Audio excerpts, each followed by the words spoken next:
Welcome back to Unorthodox Reviews. I'm Billy, and today we're going to be taking a nostalgia trip back into... what year was it? I'm not sure, but let's go back into the 3rd grade where I discovered a book series that I really enjoyed. I was introduced to this book series by my brother, and he said these books are pretty awesome. I was like, okay, I'll give them a try. I loved them, and I love these books so much that they hold a very special place in my heart to this day. You know, whenever I talk about childhood, I kind of like say like, oh yeah, these books. I remember these books. So I decided to squeeze in some space for Walter Wick and review 2 of his books. What books are we talking about? Well, we're talking about the I Spy book series, which I only have 2 of, unfortunately. Well, anyways, let's get this started. The I Spy series. Where do I start with this series? Well, let's start from what got me interested in these books. Well, I think the first I Spy book I bought at Shopko. And that was way back then when I was like, that was when I was like in 2nd grade. And over there in Shopko, I purchased School Days, which I don't have anymore. I used to have it, but I lost it. I really regret losing that book. But anyways, the books that I have right now are I Spy Spooky Night and I Spy Treasure Hunt, which are 2 of my 5 favorite I Spy books. My first favorite being I Spy Christmas, since it holds a lot of like weight to it, holds a lot of memories to it. Anyways, let's talk about what got me immersed into them. What got me immersed into them is that some of them sort of had a journey. You know, it felt like an adventure. You started out, like, for instance, in Treasure Hunt. Treasure Hunt's a really good example of this. You start at a train station, and from there you head into the city. And in the city, you head to a nice little treasure shop, or a nice little treasure chest, as we call it here, and you find a map. And from there, that map takes you on a nice little adventure throughout that entire island, until you finally discover what you've been looking for, and that is the island that the treasure is on. And boom, you find a treasure.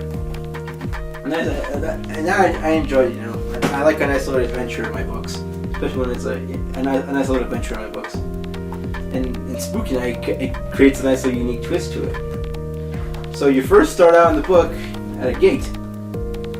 And then as soon as you enter the gate and you head into a haunted house, and after you finish those riddles, it takes you into the haunted house, and it takes you throughout each of the rooms until you head into the courtyard, where you summon a demon or something. And when it ends, it's just it was a dream. See that right there is the haunted house, and the rest of it, you know, had to do with the story. Woo, what a journey. But anyways, the reason I Spy, and the book that holds a lot of like weight towards me is I Spy Christmas. But why is a whole lot of weight for me? You know, it's not different than any of these other books. Well, the reason I held it near dear because, like, you know, Christmas for me is one of my favorite times of year, favorite holiday, including Halloween. And that one, you know, really infected me, because I remember back then I'd stay inside, you know, try to figure out the riddles in that book, look for everything. And one thing I really admire is that some of these riddles were not easy at all. Like some of the first 2 were easy at that, and as soon as you advance past those ones, you would sort of head into the kind of harder under crap. I don't look for these things. There's still one thing that I have not found in I Spy Christmas. I can't remember what it was, but man, is it hard. I still have not found it to this day, and I have better observance skills. I still can't find it. That's how cleverly done these books were. And you know, the cool thing is that they had sort of like DLC in the back, which I call it now. It can give you bonus riddles. Like it gave you a Find Me riddle, which was an object that was in every single photo. In I Spy Christmas, it was an elf. In I Spy Spooky Night. It was a skeleton in Treasure Hunt. I think it's a Crow or sequel. Oh yeah, I really enjoy these books. They seem a little bit spoon fed to me now, but back then these were the shit for me. Whew. Well, anyways, that's the I Spy series.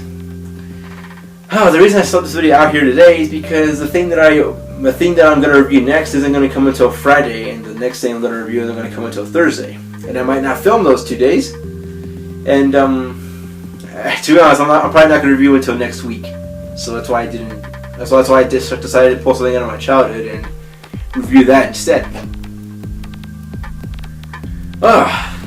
And I'm kind of trying to save all the big things for later videos. So that's why I decided to do a book review on this. I might do a review tomorrow, but I can't promise anything because it might not happen. It might or might not happen. That's all I know about it. Tomorrow I might review The Babadook, since every other movie review place has done it. I'm gonna try to go on another movie review and do a better job at it this next time, because last time I fucked it up. I decided to not include photos, even though in the beginning I said if you notice the poster and you can't see and you don't see it because it's not there. There's nothing there. So yeah, next review I'm gonna try to incorporate photos a little better in there and not screw it up as much. So yeah, if you guys enjoyed this video, if anyone actually watches these videos, give it a like, and if you're interested to see what I do next, to subscribe. Go for it. Well, anyways, see you later.